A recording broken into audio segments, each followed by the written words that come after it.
Really appreciate you joining us in the trenches with Dave Lapham, brought to you by First Star Logistics, coming to you from our outstanding First Star Logistics studio as always. And we catch up with Bengals quarterback coach Dan Pitcher. Brilliant young football mind. He did one hell of a job with the quarterbacks this season. The injury to Joe Burrow, the development of Jake Browning was extraordinary. And we talked to Dan Pitcher about that, the relationship that Joe Burrow and Jake Browning have. Talk about what maybe can be implemented into the offense based on what Jake Browning did from a performance standpoint with how they structured schematics to his strengths that also fit Joe's. A lot of good stuff is talked about here with Dan Pitcher and adjustments they're going to make down the road. Of course, people are noticing Dan Pitcher's a hell of a coach. Is he going to have a shot being an offensive coordinator somewhere? If Brian Callahan moves on to be a head coach, will he be the offensive coordinator with the Cincinnati Bengals? All these kind of things are possibilities or potentials. Dan Pitcher talks about it all. You're going to like it.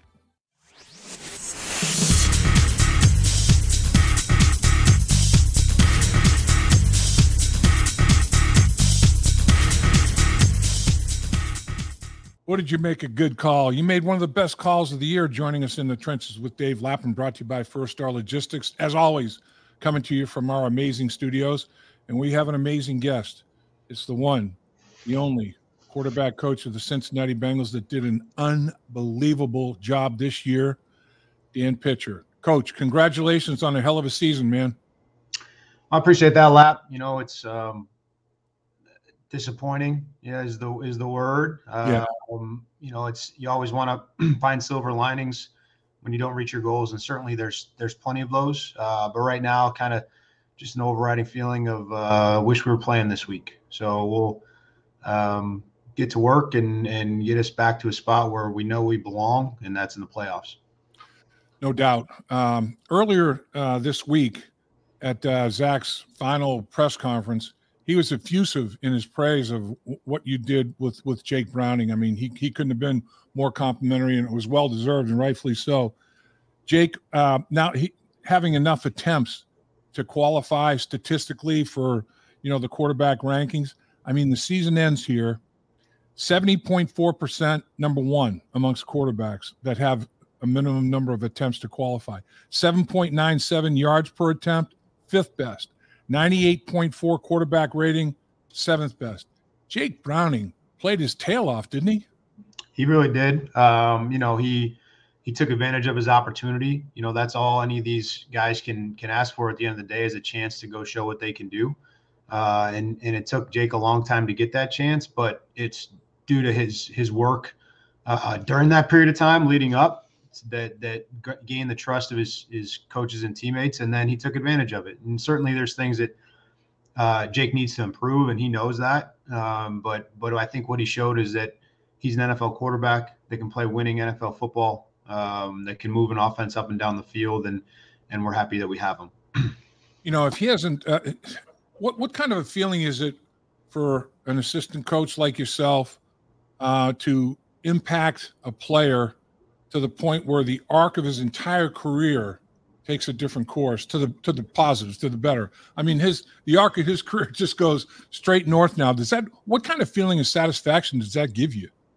Well, you're always that's really what you take the most pride in coaching is the success of the individuals that you're responsible for preparing, and you're a part of that, and really the thing I take the most pride in is just being able to build him up to a place where, I want guys walking on the field on Sunday feeling like they're Superman. Not in the sense that they need to do anything superhuman, but that they're walking out there and they're going to play the best game of their lives because they're the most prepared that they could possibly be, and they have confidence to go execute at a really high level. And I think Jake walked on the field feeling that way. I really do. And there were games where, it didn't work out the way we'd hoped, but there were plenty where it did. And so that's something for him to really build on. And it does. It makes you feel good as a coach that you've helped them get to that point. The vast majority of the credit goes to Jake. Because, he's the guy doing it. He's the guy that had to prepare and had to take advantage of those opportunities. And by and large, I thought that he did. He finishes with a 4-3 record in his 7 starts. Bengals finished with a 9-8 record, so winning record across the board there. And you know, that's big. I mean, 3 straight seasons now, have a winning record, get a division win, all the things that everybody's already talked about.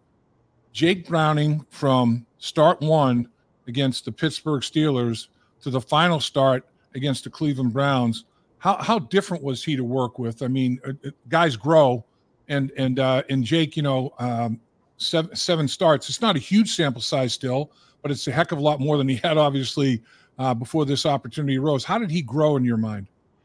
Well, in terms of, I mean, he was the same guy with regard to how we were able to communicate and work throughout the entire thing. I mean, that's why, you know, he's where he is because he has that element of consistency and he has the right approach, and it is so important to him. But I think what happens over the course of that time is that you are able to identify, okay, here's a couple things that maybe I thought I had a lot of comfort level with, but now that I was out there on the field and in the moment, I didn't feel great about them. Or, okay, here's a couple things that every time I hear this, every time you guys call this, I feel great. And I can just go out there and cut it loose and play. And so you start to kind of figure out, all right, what are the things that you can do to make this guy feel as comfortable as possible to then just go be able to execute. So I think that's kind of what you learn as you go from game 1 to 2 to 3 to 5 to 7.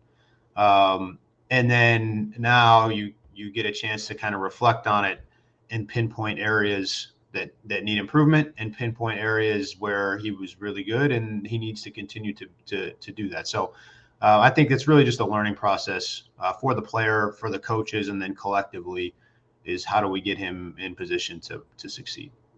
What are some of the areas where he was really good, Coach? And what maybe an area or two where it's like, you know, I thought he'd be good, but man, he ended up being really good. Did he exceed your expectations anywhere?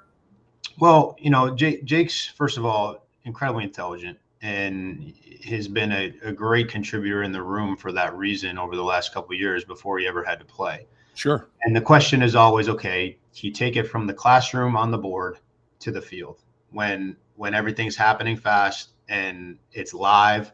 And if you make a mistake, it's not, okay, I get to erase it with the dry erase marker and fix it. You know, the mistake then could cost you the game. It was good to see him really progress in that area. Cause you throw the first Pittsburgh game on and then you throw, the very next week was one of the best games he played all year. So obviously he improved quickly. Right. But, you know, I think just kind of being able to see and process in the moment and make quick decisions and get the ball to the right people. We had hoped that he had all the qualities to do that, and he showed that he did. He showed that he was able to really kind of extend some plays and get on the perimeter and move the chains with his legs every now and then, make a big throw in an extended situation to help us win the game against Minnesota multiple times, things of that nature. So again, something we knew was in there, but we were waiting to see come out in real action, and it did. You know, I think things that he can improve on, and he knows this and he's mentioned it. I mean, there's times where you just got to let the game come to you. And I felt like he tried to force a little bit in a couple of different occasions and it hurt us, and he knows that.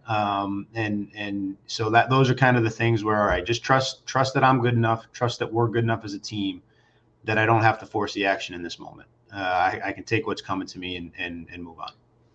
A lot of experts that I've spoken with, you know, were surprised at his arm strength and his accuracy, but you've been around him every day. I'm sure that didn't really surprise you that he threw the ball with the velocity that he threw it and the accuracy that he threw it. I mean, you've seen it, right? Yeah, that was not a surprise. You know, he's worked at that. He really has. You know, he's gone away in the summer or the off season here, this next 4-month stretch that we're about to hit. And he's used that time to become a better player and become a better thrower. And so that you're seeing the product of that, you know, as his time with us, you know, continues moving forward. So he's worked at it. I wasn't surprised by those things. You know, I think anytime, you know, the public just doesn't get a chance to see him or a lot of guys that are on the practice squad and you know, and we're the only ones that are really privy to what they can do. And so, we weren't shocked by that. So every quarterback has different strengths, and you guys, gear your game plan and play selection, all that sort of thing from a game plan standpoint to accentuate those strengths. And you gave Jake some great game plans to operate with. I mean, the screen game was outstanding. Moving the pocket, was outstanding. The run game was great. Boy, running for 180 yards and 6 yards a carry on 30 carries. The last game was phenomenal. Anything that as you were going through that process with Jake that you say, maybe even with Joe, this might be a good little thing we can incorporate into some of these packages? I mean, was there anything that developed where it's like, boy, this is good for whoever the quarterback is for us? Sure. Yeah. And that's always, there's an ongoing process of where are we right now as a unit? How does that mesh with our opponent? And what do we need to do to win one game on a Sunday afternoon? That's the question you ask yourself week after week after week. And so there's constantly dynamics changing within your own group, and then your opponent's constantly changing. And so you have to mesh those two things.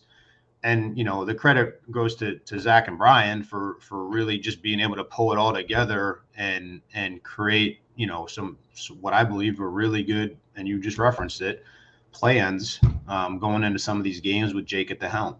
And, all those things are things that, can Joe Burrow do those things? Hell yeah, Joe Burrow can do those things. Yeah. Now there's things at the start of the season, and Joe referenced it the other day, that, that he just physically didn't feel comfortable doing. And so right. you have to operate within the confines of what you have available to you at the time. And so, yeah, we'll, as always, we'll take a hard look at what we did well, what we didn't do well, who we need to be moving forward, and we'll continue to put together the plans that we think give us a chance to win every single game. One thing that this unfortunate injury to Joe did show, though, is the relationship between those two guys. Joe had referenced, how important Jake was to him in the quarterback room and all that. And then, Jake referenced how important Joe was when he was out there, under the gun, under the bright lights. Those two have a unique relationship. Those two have exceptionally high football IQs. What was it like observing that dynamic where roles were reversed and Joe Burrow obviously stepped up big time in that role too, didn't he? Yeah, I just think there's such a high level of respect between those two guys. And, it's a small club of guys that have played that position in this league. And, it takes a lot to garner the respect, I think, of the really, really high level quarterbacks that have proven that that's who they are. And Joe certainly fits that bill. And, Jake has had Joe's respect all the way through, really, ever since he got here. And that's because of how he, who he is as a person, how he approaches his business on the day-to-day, and his knowledge. And so, Joe wanted to be playing. There's nobody that hates watching somebody else play more than Joe Burrow. But Joe's also a good teammate, and he's a good person. And, he sees his friend who he cares about having success, and that I'm sure he found some joy in that. So, they're friends, they're teammates, they're good people, and, they support one another. When Joe went down with the number of games remaining, everybody around the National Football League said, Bengals are done. To put together the games that were strung together, what does it mean? I mean, what's the short-term and long-term implication of something like that, do you think? Well, I think it's a testament to the group of people that Zach's put together, and the mentality and the culture that he's created. I think it shows that we're resilient, and that we have guys that are really good at focusing on what's important right now, not what's the external speculation of what we can and can't do given our current circumstances. And so those are the things that allow you to maintain consistency and ride it through the highs and the lows and get to where you ultimately want to go. And, I say that as somebody who's sitting here on week 1 of the playoffs talking to you rather than getting ready for a game and recognizing that we're not where we wanted to go. Right. But the fact is, we were met with some pretty unfavorable circumstances, and we battled, and we put ourselves in position. Ultimately didn't capitalize, but put ourselves in position right up until the last week of the season to still be able to accomplish all the goals that we set for ourselves. So it's a solid foundation to build a successful organization on, and we have it. And as always, you can't just you got to maintain it. It's not just going to stay that way forever. You got to do the work around it. But I feel good about what we have in place. Jake said, and rightfully so, in the final presser there after the last game, that he feels like he's one of the top 32 quarterbacks in the National Football League.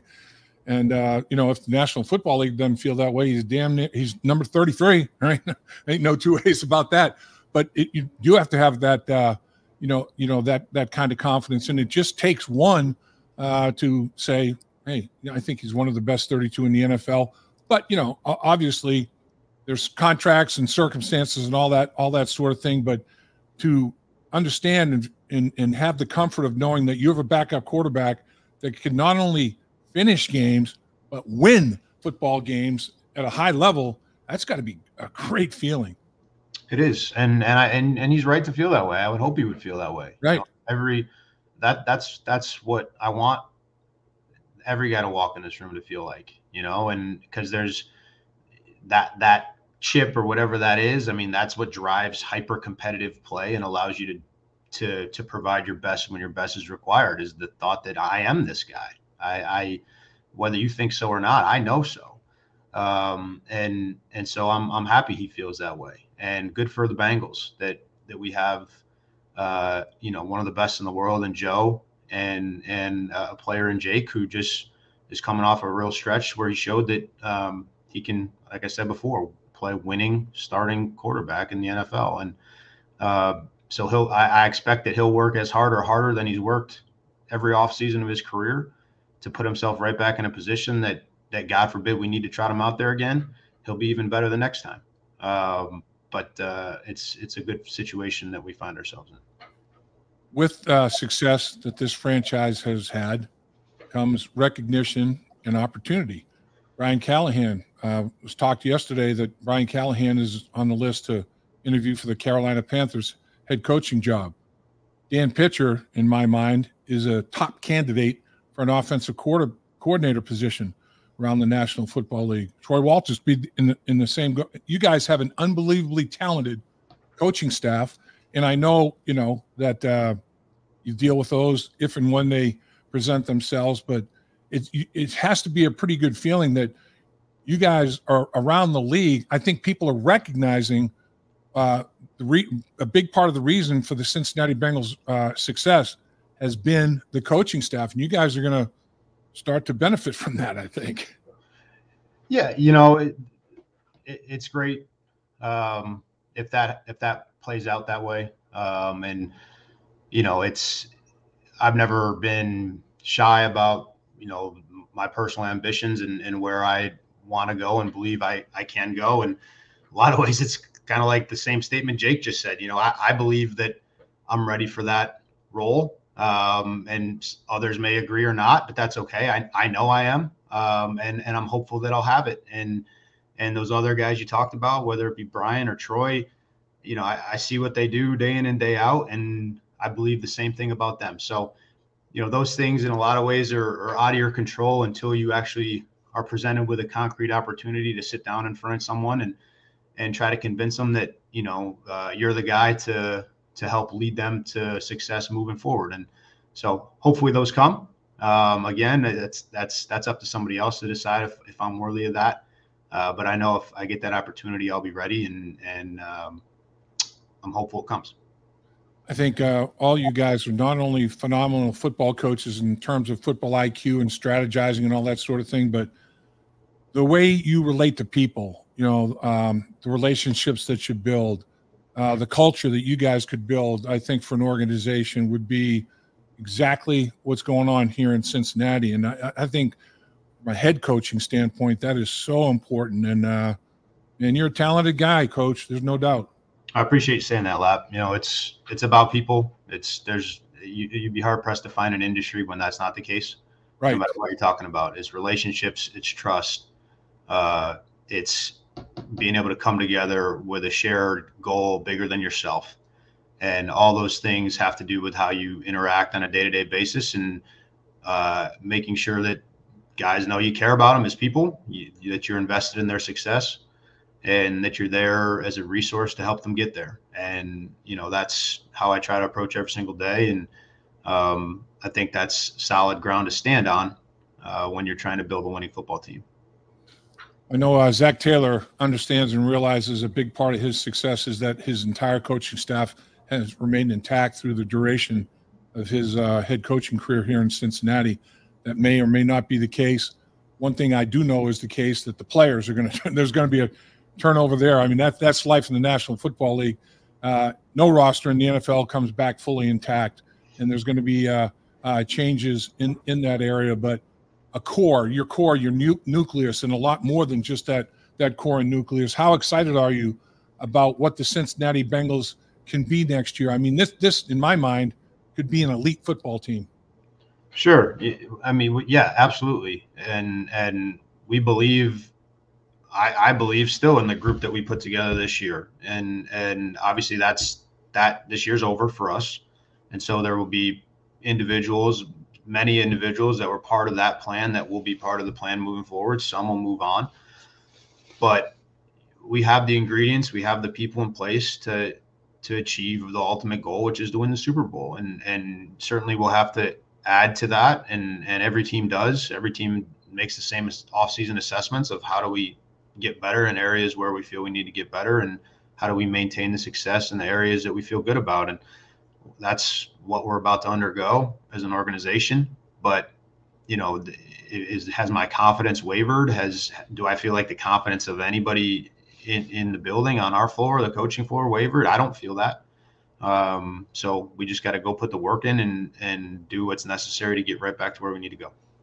And I'll tell you, if you win the AFC North, or you have a shot at winning the Super Bowl, because it is the best division by far. I mean, every single team in the AFC North finished with a winning record. That hasn't happened since the merger in 1970. In fact, you have to go back to 1935 to find the last time every team in the division in the National Football League had a winning record. That speaks volumes. The other three teams are in the playoffs, and that another testament to how tough the AFC North is. And you know as well or better than anybody, Coach, it is damn tough on a week-to-week basis competing in the division, isn't it? Yeah, I mean it's the best division in the league. That's yep. I mean that's kind of an objective assessment. I think you'd be hard pressed to find somebody that would be able to prove to you otherwise. I agree. And so that's where we find ourselves. And great, you got to compete. Part of that I think is because of the success we've had over the last couple of years. And so now you've got teams that we've had success against, seeing that, and this is a league full of hyper competitive people that believe they're the best. And so it's only going to bring the best out in each other when things like that happen. And so, now it'll be our chance to counterpunch next year and show again why we believe we're the best team in the division. So, yeah, tough opponents all the way through. We know them well, and we'll be ready for them when the time comes in 2024. So, Coach, you get time to relax a little bit, reacquaint yourself with your family, and then get into some off-season business. Give us an idea of what you're looking at in the next couple of weeks here. Yeah, I'm gonna get bossed around by my soon-to-be 2-year-old here for a couple of weeks. And there you go. His favorite word is no, so he loves to make sure he expresses himself that way plenty. Yes. Yeah, really looking forward to that. Being a dad and a husband, which, thankfully I work for a guy and an organization that values those things as well. And so, certainly there are a lot of sacrifices that go on during the season, but, I try really hard to maintain that throughout the entire course of the year. You have to. It's the most important thing in life. Football will be gone someday. This job will be gone someday. The people you love will be all you got left. So, just continue to be the best dad I can be for him, and really spend a lot of time with him. Give mom a little bit of a break here that she'll be happy to get, and yep. So it'll be a fun month. Again, silver linings, that's one of them, is getting to spend a bunch of extra time with my little man, and looking forward to that. There you go. No question about it. And then obviously the draft, but I mean, you've got 2 quarterbacks, that are pretty damn good. So, I mean, there's obviously quarterback's not a priority with the Cincinnati Bengals from a draft standpoint, but you still do your due diligence there. And then obviously the meetings about what do we add? What do we delete? How do we tweak our approach offensively? All that's going to be going on, right? Yep. Yeah, that's the off season. And no matter who you have on your roster, I always evaluate it as if I was building a team from scratch. I think that's part of what you need to do for your own knowledge of who's in the league. And, you want to continue to hone your evaluation skills and make sure you're not just, pushing them aside because you may or may not have a need at the position in any given moment. I think that's one of the things I learned as a young scout, was that, your needs change very quickly in this league. And so you can't just say, oh, we don't need this, but that can change in a heartbeat. So, you evaluate as if you always need, and then you just, move on from there. So, we'll take a little break here, and then we'll get to it, and we'll do the work that's needed to be the best version of ourselves we can be in 2024. Coach, can't thank you enough. Appreciate you carving time in a busy time. I know you guys are still doing your exit meetings and with players and with each other and everything that's going on down there at Paycor. Thank you for carving time for us, and congratulations on an outstanding season. I mean, you did a hell of a job with your position group, sir. Thanks, Lap. Enjoy time with the family. Will do, man.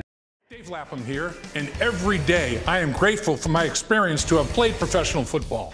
As a player, I realized self-motivation, leadership, and appreciating your teammates are key. At First Star Logistics, you can use those same attributes to create the life you want for you and your family. Build your future by working hard like I did. You'll see results both on and off the field. Call First Star Logistics today and be part of our winning team. Opportunity knocking.